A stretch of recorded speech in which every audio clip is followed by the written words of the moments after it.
Show. Welcome. Sorry, folks. Marc just had a stroke. No! What he meant to say was, today on our show, Blade Runner dropped a new trailer. we're going to watch a Blade Runner trailer and hopefully have a reaction that big. No! Elizabeth, this is the big one. Fred Sanford today on Fat Man on Batman.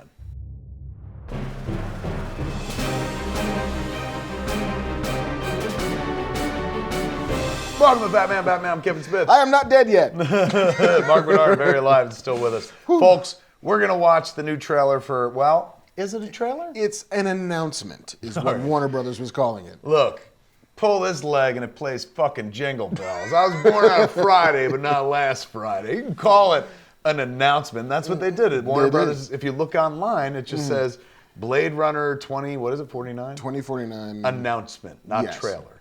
But it's a minute and 46 seconds of footage from Blade Runner with music behind it and dialogue in it, which means that it's a trailer. if it looks like, you know, a duck and quacks like a duck and you can fuck it like a duck.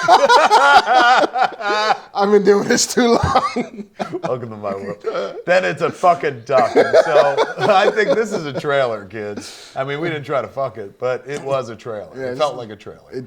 Yeah. We've already watched it, but I'll be honest with you, I didn't understand it at all. So we figured we watch it together. Marc's obviously a much smarter storyteller than I've ever been.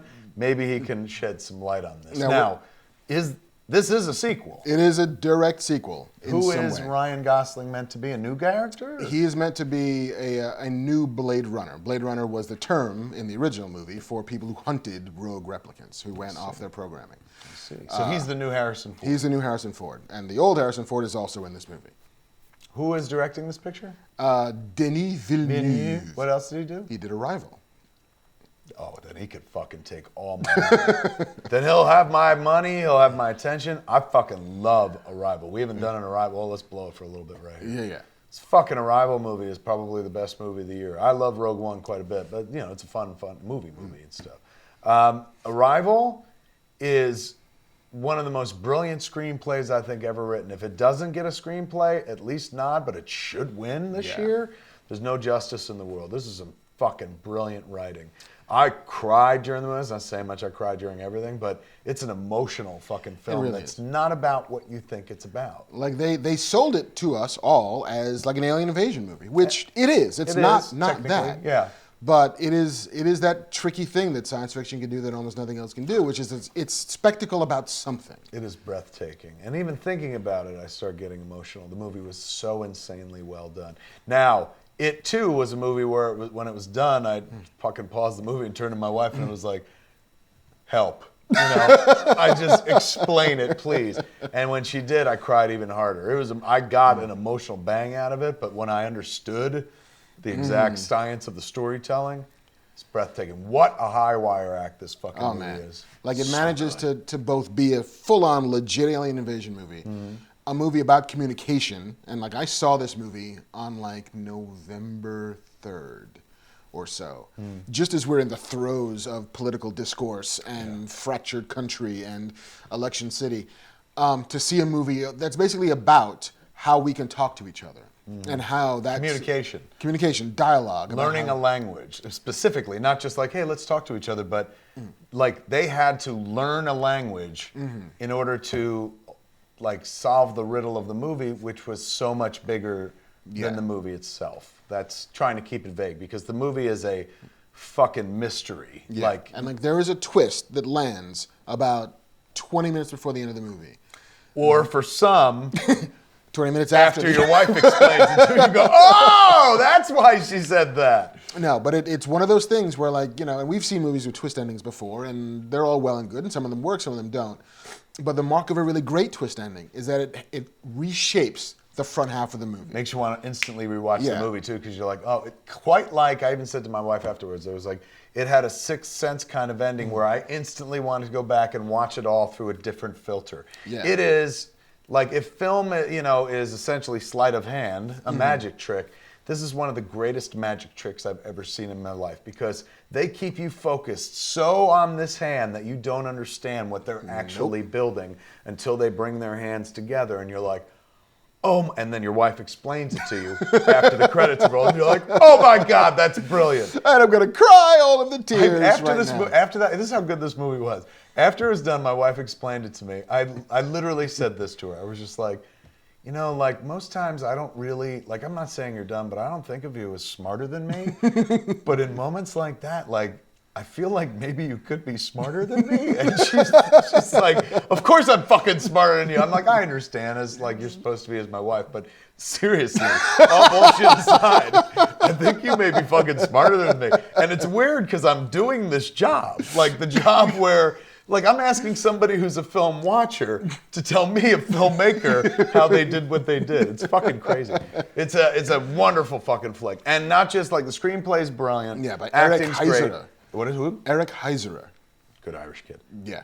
But the direction by Denis Villeneuve, who is directing this movie, Yes. is exquisite because it is a visually told story, and he shows you that's what's such a magic trick about it. He literally, just like any magician, shows you all the cards and lets you pick the card and put the card back in, and fucking when the trick happens, you're like, he showed me. Yeah, it was all there. It was all there. I just wasn't smart enough to understand it until my wife explained it. So the or rabbit Marc was got it. in the hat. Fuck, it's a magic trick. Yeah, and so like when I heard that Denis Villeneuve was directing Blade Runner, I was suddenly interested in Blade Runner. I would, you know what? I would agree with that. Not that like we all love Sir Ridley Scott, but like we've seen him do Blade Runner. Yeah. And I love seeing where he goes now. Like fucking Ridley Scott won't quit, bitch.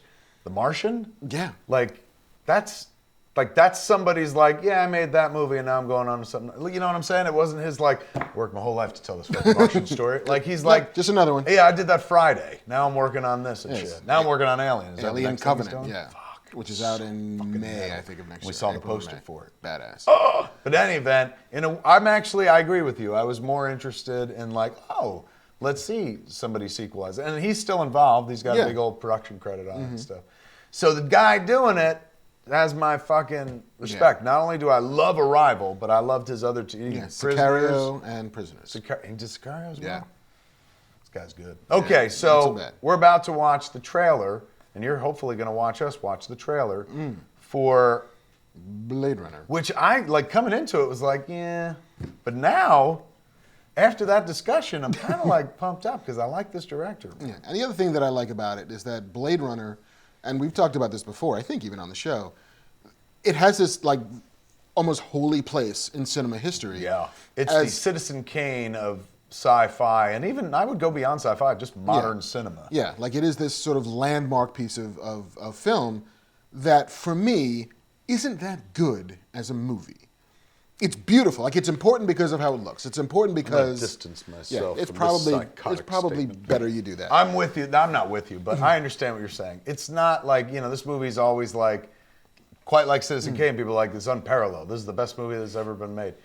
Of its kind. They put it in the, like a lot of people put it in the top 10. Like there's a Sight and Sound, like 100 greatest movies of all time list they put out every 10 years. But and Blade Runner is always on it. Yeah, he's absolutely right. But I don't know that it has as much to do with, I love the story. No. Like, because if you ask anybody, you know, hey man, what's the story of Blade Runner? They're like, let me ask my wife. Maybe that's just my own personal. But to be fair, there have been so many versions of Blade Runner. Yes, because it got taken away from Ridley Scott by the studio, who then took a bunch of stock footage left over from The Shining. To end the movie. That's end the movie. Like when they're riding through the hills. That's basically the footage of the Torrances driving to the Overlook. You could literally, as Blade Runner ends, just wrap it right into the opening of The Shining. It'll like, all work. Oh, hey. Like as if that family looks up and sees a flying car. And then he's just like, red rum. But yes. But yeah, like it's a movie that we remember for moments and for images more than we remember because it's a great story. You know, like Wake up, time to die. Yeah. Or, you know. I've seen things you people couldn't what? imagine. The Taurus? What's that? Voight comp test, that's it. Yeah. I always wondered if I could pass the That's Voight what my wife called comp me. test. You think you could? I don't know. No, doubt it. Be like, They ID me, and then all of a sudden fucking Harrison Ford busts in and brains me with that spacey age gun. I remember seeing this movie when I was a kid. I saw this in theaters, so I don't want to hear shit from people going like, appreciate film history is fucking dick filmmaker. I get it. I'm all those things. That being said, I saw fucking Paid theatrical loot. opening week because I was a huge Star Wars fan. I didn't go for the Ridley Scott, but I'll be honest with you, I was fucking 9 years old. I was going for fucking Han Solo, son. So I was like, we gotta go. It's Harrison Ford who plays Han Solo, and he's in space, but it's not Star Wars. My parents were like, fine, we're going. He's got a gun. He's got a gun. It's as good as a pistol. Ain't no lightsabers or Wookiees, but it might as well be Star Wars based. Hey, because it was between Empire or Star Wars and Empire, Yeah. or Yeah. I think it came before out Empire or early, after Empire. early the year before Empire. Circled Empire. So I was in love big time with fucking hand job Solo and on the entire Star Wars universe. So I demanded we all go see it, and it's an R-rated movie. Oh yeah, you get to see Joanna Cassidy. Yeah, La you get to di da. see something. You get to see something. But my parents, at the end of it, my parents are like, "That wasn't good." They didn't like it. Didn't work with my parents. They didn't see the, the way that most people did. But to be fair, a lot of people, when the movie came out, did no business or anything. Yeah. It grew into its exquisite reputation. So, sequelizing Blade Runner at all is going to take huge stones. Huge stones, but also like you have free reign to tell a story in that world because the story previous in that world nobody remembers.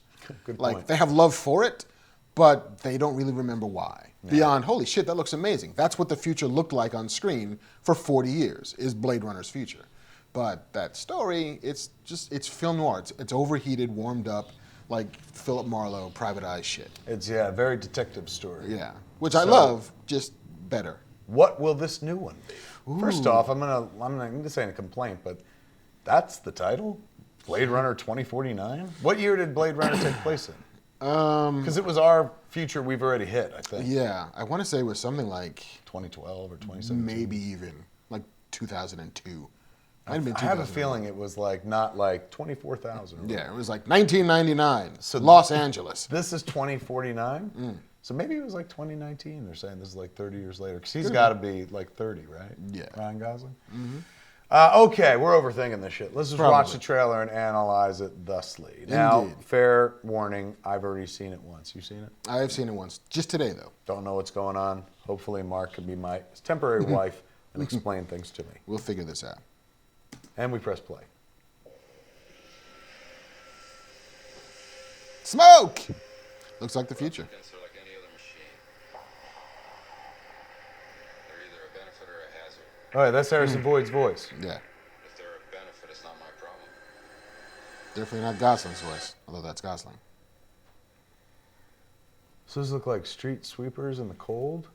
Is that what it was? That's Maybe a lot one. of company credits up front. So is that meant to be sand or snow? First Or seems- Mars. Could be Mars. for all Where I did know. the first one took place on Earth, right? Yeah, Los Angeles. But they have reference to like offshore mining facilities. This image, this blowjob glory hole face, I recognize from the movie. Why? I don't know. Was there a building that had that in it? I think so. That might be the Tyrell headquarters, perhaps? Yes. Now what is this? Is this the cop shop? What is this? Or is this Tyrell headquarters?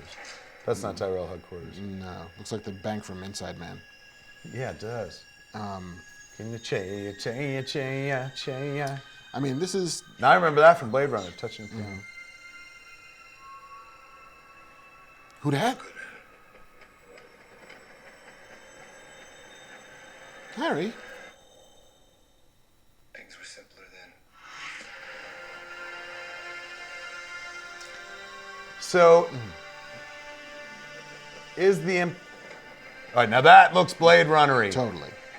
There you go, there you go. All As long Blade as I Runner see a future. Coca-Cola ad, that looks like Blade Runner. Let's see these credits. Oh, fuck, they went by so fast. Yeah. Okay, what I got out of it this time was he thinks Harrison Ford's a replicant. Is that why he showed up to kill him? My guess is that he is on a hunt for other replicants, but needs Harrison Ford's guidance to do so, because Harrison Ford was the best of them. The best Blade Runner we'd ever seen. So, in the many versions of Blade Runner they've made, there are some that imply he's that Deckard was a replicant. Indeed. I don't know if Do you that's get actually... that feed out of this or no? I don't. The thing I get out of this is the, one last job, like bring in the old dog to teach the young dog some old tricks. More than I'm hunting you down because I'm pretty sure that you're dead.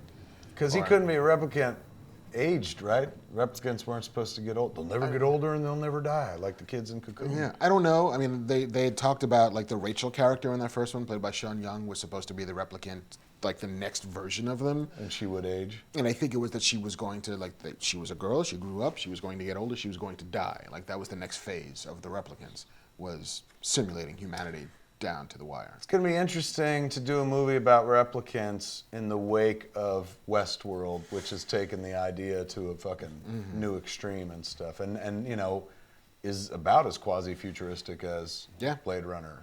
You know, they don't have the giant cityscape with flying cars, but something futuristic going on in Westworld. Although we haven't at all seen the world outside of that Delos Park in Westworld. Yeah, so they could totally have flying cars and laser beams and robot servants and the whole shebang. There's a guy filled with hope right there, a new hope. Rebellions are built on hope. I'm in, but like, you know, not like, get out of my way, I gotta see this. No. Like, you know, oh yeah, I guess let's go. The one thing honestly, what's gonna get me to that theater more so than any of the footage I saw is just that director's name. I mean, that He's director... got my respect and money from now to the end of time. That guy, and working with Roger Deakins, who is one of the great cinematographers of all time. True. Like, and that's, say what you want, like that shit was beautiful. Yeah, it was beautiful. Like that dude knows how to expose an image, so expose an image is dirty. Yeah, well Isn't it, done. though? Again, way to slip something in. Yeah, exposure. So, all right, I'm in. Like, I'm a mark for this shit anyway, but, I can't say, like, yeah, it is not which like... isn't really a term. What? I guess nobody could say that. You gotta go back, Marty. Yeah. It's your kids. It's I'm there, but it's that trailer didn't, like, fucking blow me off my feet. Yes, I'm cautiously optimistic. I mean, they showed you what you needed to see. So Yeah. We want to see Harrison Ford. Harrison Ford holding a gun. So yeah, There it is. I'll go. Yeah. Fuck it. It's not till October. I got time to plan. Again, I'm going because fucking Denis Villeneuve I know. is a goddamn genius. Whose name I just... I also like Ryan Gosling quite a bit. Did you see the La La Land? Not yet. I'm about to. You saw it, though, Yeah. right? You loved it. I loved it. My to death. kid saw it on Instagram. She texted me a photo of her like bawling, really ugly crying, and she was like, "I love that so much." She loved La La Land. The last 10 minutes of La La Land actually have a lot in common with the last 10 minutes of Arrival. Really? And you will know it when you see it. Now you're gonna make me watch it sooner rather than later. I'm a Gosling Mark. I like him in almost everything I've seen him. I like that fucking movie he was in. What was it? Nice Guys? Oh my God, with Russell Crowe. I've watched that movie 3-4 times almost now. It's a funny, legit funny movie. I didn't see it in theaters, but I saw it on video. I caught it on iTunes. I was like, this is fucking dope. And he's funny, like hysterical. He's always good on SNL and shit like that. I think he's a funny dude. I think he's that thing that Justin Timberlake is, which he's a performer, but he can also act. Like that's the thing Timberlake doesn't have yet. Timberlake can't... Oh, well, you saw La La Land. Yeah. So, that's right. That kid was in Mickey Mouse Club. Yeah, So like- he could probably, he's a hoofer. He's got a little hoof, he's got a little sing, he's got a little dance. I never thought of him as that because I Yeah. always think of him as such a And serious he was actor. part of that weird class with it's him and Timberlake and Christina Aguilera and Britney Spears. and He's from the same group? I think, yeah, there's some cast photo, I think, that has all of them in it. Wow. Yeah. God, I'd hate to be part of that group where you're like, yeah, I'm none of those poor people. What do you do? A car I'm dealership? Bill. I manage a KFC. It's the best one in the state. So, Do you want a famous bowl? or would you rather have a I used to be famous bowl? I was never actually famous bowl. Or the Mickey Mouse famous bowl, which is little and you're famous for a minute, and then other fuckers become more famous than you, like Gosling, that jerk. Would You're you like, I'll take 2 famous bowls if it'll get me out of this conversation. Wouldn't it be nice to be famous again, bowl?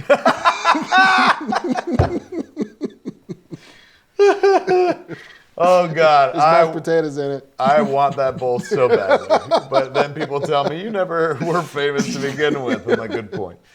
Fine, I'm going home. There it is, folks, man. Fucking, we're ready. We're ready to receive Blade Runner fucking 2069. Is it? It is now. It should be. Called 2049, 2069. That's marketable and shit like that. You tell your girl, like, I'm going to take you to see Gosling in a 69. You're going to get 69 in the car on the way to see it. Or she'll leave you for Gosling. Call me, marketing department, because that belongs on a poster. There it is. Sure, at some point there will be a film called Blade Runner 2069. If I know the internet the way I know the internet, you're going to see one of them. Fast. 9 of them. There it is, folks. For Fat Man, I'm Batman. I've been Kevin Smith. And I've been Marc Bernardin. Come back next time, and we'll talk some more shit at you. Same fat time, same fat channel, smartguest.com or YouTube.com/Kevin Smith.